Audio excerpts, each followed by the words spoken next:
good traditional Chinese girl stay home. That, you know, not those party girls, and they call you the loose girl. Loose girls. Very naughty. And he cried more than me now. He said to me, he said, Jenny, what have you done to me? You made me like a wussy now. Yeah, I would like to teach this to all the women. The reason I chose tiger lily is because tiger is the strength and lily is the gracefulness, the flower. So put that together as a tiger lily. You have Auntie Jenny, our tiger lily herself in the flesh and bone.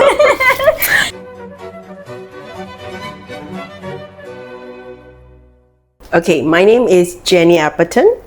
I live in Australia at the moment, and look at me, Chinese. Chinese. So Chinese. Auntie Jenny is my mom's sister, and she is Chinese Singaporean, but has since moved to Australia.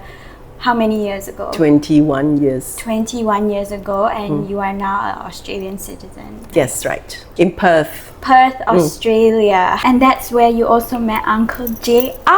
Yes, the legend. The legend, Uncle JR. Tell us about Uncle JR. Give us a snapshot. Oh, Uncle JR is a very charismatic man. Most of people say that, okay? And I also agree. That's why I married him. He's your husband. Very friendly and got great sense of humor. Yeah. Great sense of humor. And he's tall and he's good looking. In my standard. Yes. So you mentioned in your pre-interview question that your type is exactly Uncle JR. Tall, charismatic, and has to have the same music taste in you. Yeah, we share the same interests. That's very important, that you have something in common. Yes. And so you can enjoy the same interests. And I think that's very important in a relationship.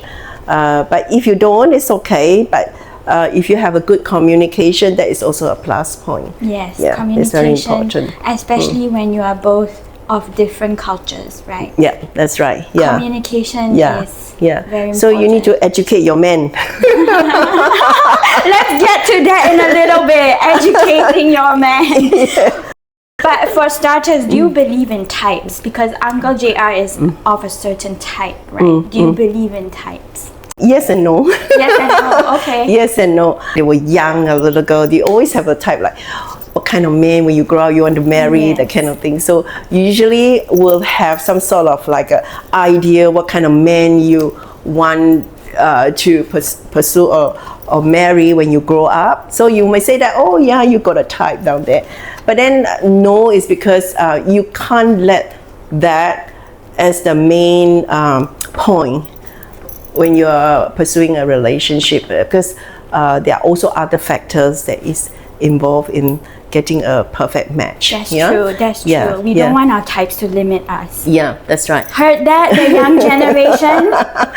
Initially, of course, you will look for like the appearance, that you're happy, gonna look deeper. Deeper inside, which we can touch on that later too. Yes, let's get back to that in a while. Yeah. Also in the pre-interview question, you mentioned that you don't think about conventional standards of beauty at all. But what movies did you grow up with, and how did that influence your ideas of the Hollywood Prince Charming? Yeah, it's always like Hollywood always give you a picture that is a happy ending, you know, and you always have that tall, dark, handsome, charming knight in shiny armor to come and rescue you and sweep you off the floor and all this thing. But then that is just a Hollywood movie. Yes, and you mentioned specifically last time Gone with the Wind, right? Okay. Oh, it's just a fantasy. Like, you know, I always look at Clark Gable, who is my idol, because he's charismatic and he gives a very matured personality, charismatic character. Of course, you fantasize that, oh, it would be nice if one day I can marry a man that looks like Clark Gable. And did you marry a man that looked like Clark Gable? I think I got a better one. She's got a better one than Clark Gable, guys. Her dream has come true. Your Hollywood dream. Yeah, well, everybody say that. Oh, my husband looks like Richard Gere. She's got Richard Gere, guys. Okay, that's interesting. So, going a little bit deeper, can you tell us a little bit about the history of the Sarong Party Girl in Singapore? Okay, so in the early years, maybe I would say the 70s, so that's a movement, right? A movement. Was it a movement or a typecast? A typecast, I would say. That happened in the 70s. Yeah, around that time. Yeah. So if you see women that going out with a Caucasian man, you always typecast them as a Sarong Party Girl. Like, you know, when you say Sarong Party Girl, you always refer to those girls who like to party all the time and go out with the westernized people, you know. And so did they wear sarongs? No, they didn't wear sarongs. No, because Singapore in those days, or rather stewardess, the stewardess, we wear the sarong. You were a stewardess. Auntie Jenny was a stewardess. Yeah, so we all wear sarong, you know, this kabaya, right? You know, this. So they usually link us to those Sarong Party Girl because we fly around the world. We are very open-minded, very liberated. You know. And that's why dating a white man, because in order to date a white man, you have to be open-minded and liberal too. Yeah, and it's sort of like break through the normal traditional of those Chinese thinking, you know. Yeah. Yeah. Women. Yeah. Go ahead. Women have to stay at home type and have lots of babies. Yeah. No, not really have lots of baby, but the quiet one that behind the man, that, you know, not those party girls, and they call you the loose girl. Loose girl. So Sarong Party Girl as a loose girl. Yeah. Open-minded, liberal, but loose. Yeah. They were the old generation older generation would think that those are the, you know, the loose girl, not the traditional, the quiet type, and you know, and just follow the tradition, that kind of thing. Yeah. Dating a white man as a quote-unquote Sarong Party Girl typecast, was it a form of seeking status in society? No, I don't think so. Okay. I don't think so. So they were it's mostly... more, I think it's more like people just choose to, those girls, I think they just choose to don't follow the normal tradition. They like to do things their way. You know, in those days, right, they are Chinese educated group of people and the English educated group of people, and they are more exposed to the Western culture, so they don't follow the normal Chinese tradition. So they like to be out there doing all the opposite the opposite of what the Chinese traditional style, you know, the quiet, follow the rules, you know, compliant and quiet, and just like the beautiful, just like the parents tell you who is the good man, you know, this thing, and match make, or if you choose your own partner, also not those kind of you have to really have those good character and good to their parents, that kind of characters, and you go through a lot of normal way or Chinese traditional parents will like those kind of good boy image, that kind of thing. Yes. Yeah. So but if you choose the Western style, you don't care about all these things. You don't care about what your parents tell you. You just do whatever you like. Yeah. The freedom. Yeah. You know? Rebellion. Rebellion. Come back late at night. It's true. Yeah. No, you don't follow your parents. Say you must be home by 10 o'clock, that kind of thing, or 11 o'clock.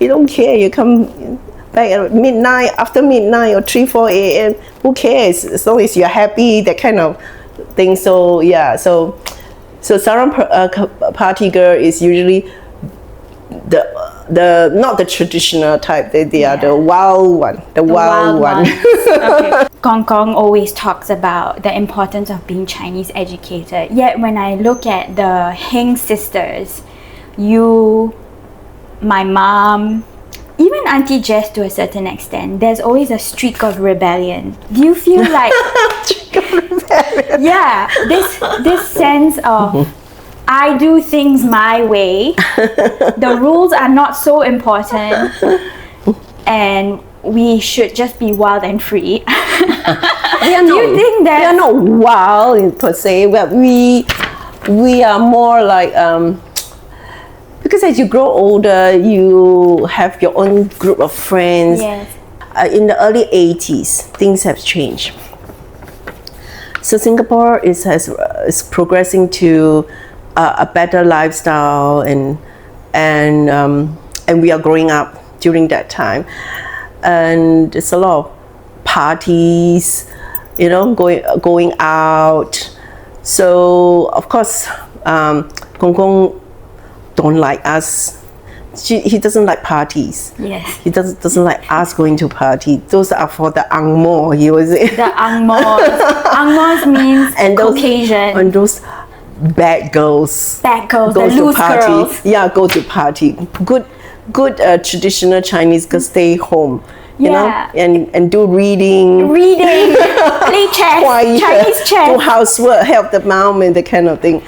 For us, as we grow up, like we say, like I say just now, things are changing in the 80s. A lot of influence coming from the Western culture. It's parties, disco was the in thing at that time. Yeah. So yeah. Did grandma, your mom, did Papa ever say anything about her daughters partying too hard? Well, they try to tell us not to, but of course it's hard to control us when you grow up. That's what I mean. Y'all have all that rebellious, independent, I do what I want. And I just streak. joined the airlines in the 1985. Singapore Airlines. Singapore right? Airlines. So She's a high flyer. So every time when we come back from overseas trip, the first thing we do, I mean, all the boyfriends looking for you. Jenny, all the crew, hello. all the crew, once we come back home, right, we put our luggage at home, have a little rest, and then we'll call each other out, meet you at the discotheque. Ah. So we will probably leave the house about 11 something, and then we'll start dancing from 12 until 4 a.m. And then we go for supper, and then by the time I reach home, we'll be coming to about 5 a.m. in the morning. And of course, Papa is not happy. She always say, "My house is not a hotel." Oh. I say, it's okay, it's very late. Don't make any noise, go and sleep. I'll buy you breakfast in the morning. Oh, forgiven your sins. Yeah. Even though I go party or go dancing, I always look after myself. So. And you always look after your parents too, right? Like with Papa, you always make sure that your partying is made up with breakfast. So that it softens the blow. Because of the jet lag. So sometimes when you come back, right, you're not tired. Your day and time is upside down. Yeah. So when they are sleeping, you're awake, and when you're tired, they are sleeping. I mean they are already out working. So but when I come back from my dancing and all this thing, I will just wait for a few hours and I go market and buy all the morning breakfast for them, and then they go to work and I go to sleep.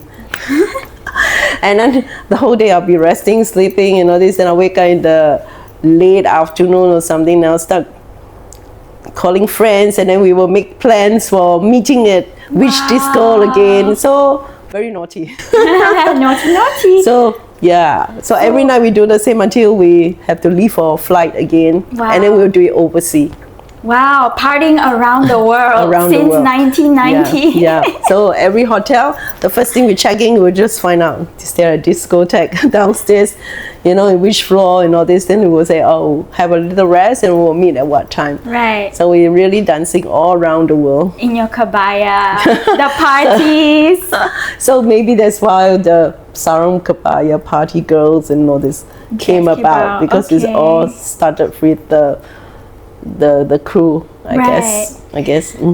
So your late husband, Uncle Malcolm, was Eurasian, and your current husband is Australian, white Australian. How would someone traditional like Gong Gong, how did he respond to your dating choice? The first one, Uncle Malcolm, of course, the whole family say no. The whole family, including no. Papa? Everybody said no. Everybody, yeah. But she persisted. Well, because we are very traditional family, right? In the whole clan, not just our family. Like the whole clan means all the aunties, uncle, grandma, grandpa, that, very traditional. I'm the first one who break off from the normal, traditional, and doing things my way. And nobody has ever married out of the race. Yes. I'm the first one. Wow. I'm the first one. Trailblazer. So, yeah. And then, of course, they are afraid that, because the culture difference and all this, so there might be a clash. And they just don't know how to handle that. So it's trying to avoid me from going through that path. Of course, in those days, the Eurasian also has got a repetition. Like they are also the westernized people. They are very liberated in a lot of things, which is totally in different direction with the Chinese traditional. So the values are all different, and also So of course, my parents are worried about. They do not know how to handle that kind of tradition and blend into our family tradition. Yeah. So they just hope that I will marry the same race so that it's easier for everybody to get along. But of course, I persisted, and I'm very stubborn. So I told my mom, you have to love. If you love me, you love who I love. Yes. Yeah. And they did. And they did. They kept to their bargain. Yeah. And I really, really appreciate it. Yeah. Of course, I have to do a lot of homework to convince them. Educate your man too, right? I have to convince my parents that he is the right person. He's a good person. I'm talking about Uncle Malcolm. He's a good person. And the reason that they were against it is because he also a divorcee at that time, and he's got 2 boys. And it's never happened in the whole clan that any of our family member marry a divorcee. Yeah. So in those days, it's a big taboo. Big taboo. Right. So it's a lot of layers that I have to go through and fight. Finally, I got it, and then with their blessing, they soften their heart, and they honor like their love for me, like I will love you, and then I'll love whoever you love, and give me the support that I need. Yes. And then later on, and of course Uncle Malcolm passed away, and I married Uncle JR. It's much easier for them because by then they already used to a Westerner person in the family. So it's easier for Uncle JR. Right. And Uncle JR even has the same birthday as Papa. Yes, that's right. Yes. Both of the person I love the most in this world, my mom and my husband, have the same birthday. That's very special. That seems almost like fate. Yes. Yes. So do you believe in dating apps? I don't trust. You don't trust dating apps? That's funny because in the beginning of just now you said that appearance is a gateway to getting to know someone on a deeper level. First, you have to like what you see, and then that becomes the pull factor to going deeper to knowing them. But the dating apps are all about that. So the dating app mostly are fake because people will always give you the best picture. Yeah. But in real life, right, they might not even look like the one in the picture, right? Yeah, they might enhance the look and all this thing, We call it catfishing. Some people will post very nice photos of themselves, but they don't measure up to reality. Yeah. So So I still prefer the traditional. Like you meet someone because you can feel the vibe. You Yeah. can talk. You can check. You Yeah. can really have the conversation and feel the person's character and things like that through real conversation. Right. The real conversation. Yes. Yeah. So when you first started dating Uncle JR, you told him, "But I'm Asian." Was it because you were worried that your cultural values would be vastly different? So because there's a lot of repetition in the Western Repetition. culture that a lot of Asian people, I'm talking about not just Singaporean, I'm talking about Asian people like Filipino, the Thai people, and Japanese, Korean, or whatever. There's so many Asian, right? But particularly China, Thailand, Indonesian, Filipino, that kind of women who marry the Caucasian In Australia for money. not for love, for other purpose. Yes. Yeah. So I don't like that. So You're not a gold digger. Yeah, I'm not a gold digger, definitely. So I just want to make sure that he's okay with me being an Asian. Of course, he's got no problem. But I just want to say it out front. Oh, maybe just a joke. Do you know I'm Asian? Yeah, and I remember his response was, "Really? I thought you were Mexican." That's right. So because of that, we always joke about, oh, my Mexican girlfriend. He was joking about my Mexican girlfriend and all this. And sometimes his friends say, hey, bring your Mexican girlfriend and all this. Then of course later on I become the wife. Yes. Yeah. So, Wow. Yeah. So. And it has been 10 years since you married him? Yeah. It's the 10 years. most happiest of my life. Wow. Yeah, because Uncle JR always say that that's the best decision he ever made. Was marrying Is you. marrying you. That's a role model marriage. Yeah, I'm happy. I have nothing to complain because he tick all the boxes. Yes. And he said the same thing for me. Like, I tick all the boxes for him. So Yeah. So it's a good marriage, and I always say to him that I pray for God to send you into my life, and I got you. So you are the God's gift to me. Yes. So I will treasure that. Wow, finding someone who can tick all the boxes. Yeah. That is a rare thing. Yeah. And another rare thing is, I know a lot of people will not believe that. From the time we met until now, we have never had once argument. Wow. Never had once. There's nothing to fight about. Nothing. So It's just that perfect. we just so happy in our relationship. Yeah, there's nothing to fight and all this. So sometimes Uncle JR will say that, do you know, baby, we forgot about something. I said, what? He said, we forgot to fight. You forgot to Then he said, do you want it? I said, no. Do you want it? No. Okay, let's move on. He asked you if you want to fight. Wow, how gracious. Just a joke, like, do you want it? I said, no. Do you want it? No. Okay, let's move on. So what does it mean for someone to grow on you? So you have to communicate and often talk to each other about what you like your partner to know about you. Yeah? You cannot always presume that partner would know what to do. Yes. Right? So you need to educate them, let them know about your emotion, your desire, your everything. Your everything. Slowly introduce like chapter by chapter to them about who you are. Yes. You do the same thing to that person. Right. Also, tell me more about you. What is most important thing for you in a relationship? What would you would think that is a good day, a good marriage for you? So you must always talk about that. What would you like to do together as a couple?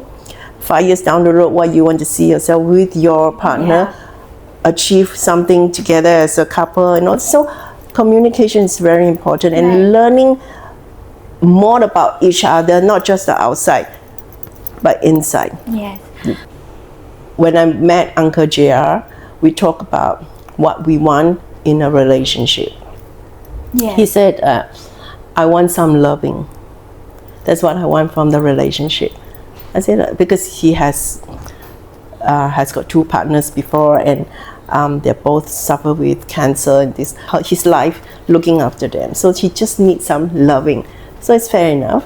And then my turn, I said to him, I like to have a man that go deep with me. You're all about depth. Go deep. So he said, oh, I can go deep with you. He has no idea what I meant by go deep, not just, the surface, but go deep into the heart, layer by layer. Wow. Yeah, layer by layer. Layer by layer. So men are not naturally not the expressive type. So I always like to teach him how to come up from that. So you mentioned educating your man. Is this a process that you feel brings you joy, or is it a burden? No, it's a joy, because your partner or your husband are doing things that you like, because they know that makes you happy, and also they are also happy to do that for you, because that brings you happiness. So why not doing something that make each other happy? Right. Yeah, it's not that your happiness depending on that, but in a relationship, right, you just want every day a happy day. Yes. But just by doing small little thing, I'm not talking about climbing the mountain, so difficult, small little thing, it makes a person happy. And that's what a marriage is all about. Like when he kisses you every morning and says, "Good morning, beautiful." Small things, guys. Small things. Small thing. And when I come back from work, he always run down to the door there. It's like so welcoming and give you a big hug. How is your day? Small thing like that. And for me, I would do something in return. Like every morning before I go to work, there's a love book in the kitchen. A love book. He'll write you notes? No, I will write, because I wake up at 4 something. I leave the house at 5:30. He was still asleep. So every day morning, I will do a few sentences or a page sometimes. Yeah. Write down about maybe my dreams, about something that we did yesterday that I appreciate, the things that he do for me, or something like we are looking forward to this weekend to do something together. There's always something to write down there. So he said that the first thing in the morning, he wake up, he will run downstairs to the kitchen there to read the novel, and that bring him joy. So I say small little big thing, then that we do for each other every day makes a lot of difference. Sure. And he said that if there's a fire or what, he don't care about any other thing. It's the love book he will carry with him and run. That is how valuable those are to him. My heart. Oh, that's so touching. Yeah, because it's my love for him. Yes. That I'm not just doing it once in a while on the Valentine's Day or Christmas or his birthday. I do it every day. Every day. Yeah. So every day he told me, after dinner he will come and thank me for making me the dinner. I said, you don't have to thank me. He said, no, but I appreciate that. That's lovely. Yeah. And if he see me carry the laundry, go upstairs, he said, thank you for washing my clothes. Thank you for ironing my clothes. He never take anything for granted. I think that's so important and such a rare quality these days. Yeah. And then every day he tell me he loves me about 10 times. I mean, to people say, you're crazy. But no. That's what you deserve. No, because he always say that, are you sick of me telling you? I said, no, keep it coming. Feel my heart. Keep it coming. I'm happy with that. Yeah. Yeah, why you want to stop it, right? Yeah. Yeah. And in the past, because men are like that. They are not the expressive type. Yeah, so, especially not Asian men sometimes. Yeah, let your emotional flow come out from yourself. Yeah. So we will listen to music, and then we'll talk about why the writer write these sentences, how what do you think this is what he's trying to say, or the movie. I always give him some project. This movie, I say, what do you think of it? What is the director trying to tell you? Yes. So we talk about feelings. So now, if you listen to some love song, his tears would start flow. Oh. And if he watched movie, Yes. he will cry. And he cried more than me now. He said to me, he said, Jenny, what have you done to me? You made me like a wussy now. I said, no, I'm so happy because you're in touch with the feelings now. His emotion. Yeah, your emotion is in touch with the real thing now. So that's what I want. That's what I say. I like to go deep. Yes. A man that go deep with me. Yes. Yeah. So now he understands fully. Oh, that's beautiful. And you don't expect him to know that. Right. Because men generally don't. So we have to train them, have to teach them. I told him that's what I want in a man. I succeeded in doing that. You did. I succeeded in doing that. So I'm happy. I would like to teach this to all the women. So if you're on the same page, there's nothing to fight about. Right. So do you think in that respect, coming back to cultural differences, you being Chinese and Uncle JR being white, is diversity in our dating preferences and our love choices worth actively pursuing? For example, in an alternate universe, if you were to go down the traditional Chinese way, you would marry a Chinese man. Maybe someone that your parents would have approved of. Chinese, traditional breadwinner, and you would be in that alternate universe, you will be the stay-at-home wife. But now, because you are with Uncle JR, who is white, and maybe in that sense from a totally opposite direction from traditional Chinese values in terms of allowing the woman to be whatever she wants to be, have her own thoughts, be independent and out there. Diversity in terms of dating someone outside of our culture, dating outside of our race, in your opinion, is it actively worth pursuing? Would you advocate that? I wouldn't say advocate. Whatever suits you. Whatever suits you. Doesn't matter which cultural background they're coming from. Yeah. So what you need to know is what you want. Right? Very certain of what you want. Yeah. No matter where the guy come from, which background. As long as both of you are on the same page. Right. If in the Chinese tradition, if you can find a good man that suits you, then in the same page, why not? Right. Why not? I wouldn't say advocate purposely to go out of the Chinese traditional way. No. But if you find the right person, if they are from a different background, it's okay. Yeah. It's okay. There can still be love regardless of what background and culture and race they come from. Yeah, like I say, the formula works, like what I'm talking about. To always talk track with your relationship and all this, it can work with any race or any culture, as long as you have a set formula. Yes. I would say, so work on it. It can work in any situation. Okay, so you've been with Uncle JR 10 years. 15 years together. 15 years together. 10 years marriage together. Yeah. It's some of the most peaceful times of my your life. That's true. Is love enough?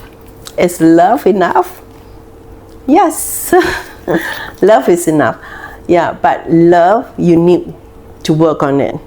Not just say it, you also have to work on it to make sure that love grows. It grows, not just stagnant down there. It grows in the correct direction, that both of you know where you're going. Yes. Okay, so just final 2 questions. What do you desire for the world? Love. Love. To have more love rather than to have war. You know, love is all you need. Love is all you need. Love is all you need. Yeah, that's what Beatles sing. Yeah. Love is all you need. Yeah. And last but not least, what is your favorite D word? To go deep. Deep. To go deep in everything you do in life. To go deep. Right. Like if you learn a new skill, go deep.